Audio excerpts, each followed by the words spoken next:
మరి అటు ఆయన చేసిన పాత్రలన్నీ చూసి కూడా అటు కళామ తల్లి గలగలలాడింది, కన్నుల పండుగ చేసుకుంది, గలగల నవ్వింది.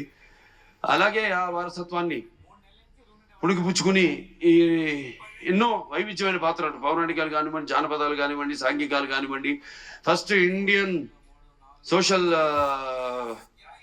ఫిక్షన్, సైన్స్ ఫిక్షన్ ఆదిత్య 369 లాంటి సినిమా కానీ, ఒక భైరవ దీపం కానివ్వండి, ఇటువంటి ఎన్నో నేపథ్యాలు ఉన్న సినిమాలు అటు సాంఘికం, జానపదాలు, పౌరాణికాలు చేయడం జరిగింది. అలాగే ఇప్పుడు మన అఖండ అయితేనేమి, దాని తర్వాత వీరసింహారెడ్డి అయితేనేమి, తర్వాత నేలకొండ భగవంత్ కేసరి అయితేనేమి, ఇప్పుడు రేపు రాబోతున్న ఈ 12 విడుదల కాబోతున్న మన డాకు మహారాజ్ అయితేనేమి.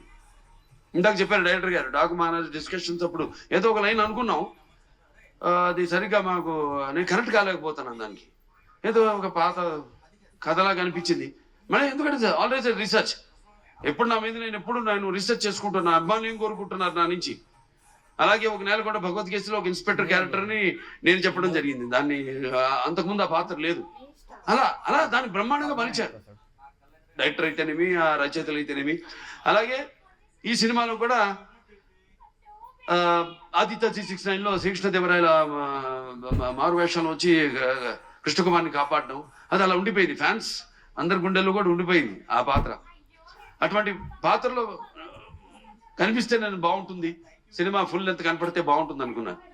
సో దాన్ని నేను వ్యక్తపరచడం జరిగింది. ఏమండి, మనం ఫ్యాన్స్ ఉన్నాను, ముందు వాళ్ళని డిసప్పాయింట్ చేయకూడదు. మనం నాన్నగారు ఒక సర్దార్ పాపారాయుడు అయితే అటువంటి ఒక గెటప్లో మనకు కనిపిస్తే బాగుంటుంది అని అనుకున్నాం. అక్కడి నుంచి స్టార్ట్ అయింది కదా మా ప్రయాణం.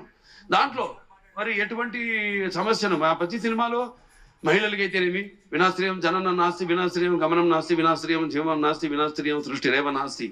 ప్రతి సినిమాలో కూడా మహిళలకు ఒక ప్రత్యేకమైన ఇంపార్టెన్స్ ఉంటుంది. అలాగే ఏదో ఒక సందేశం, మంచి సందేశం ఇవ్వాలి మనం అన్నప్పుడు దాన్ని మనం చూస్తారు సినిమాలో. మొత్తం చెప్పేస్తే ఎలా